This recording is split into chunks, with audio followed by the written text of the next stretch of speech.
ভোর 6টার দিকে বৃষ্টি হয়েছিল। বৃষ্টি হওয়ার পরপর 6:30টার দিকে শিলাবৃষ্টি হয়েছে।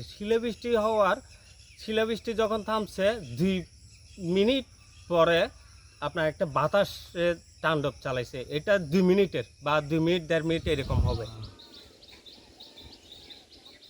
এবং রোডের উপরে গাছ পড়ে আছে, তার ছিন্ন বিচ্ছিন্ন হয়ে গেছে, বিদ্যুতের তার মানে একটাও ঠিক নাই, খুঁটির ট্রান্সফরমার পড়ে গেছে এবং অনেক ক্ষয়ক্ষতি হয়েছে বড়ুয়াপাড়া।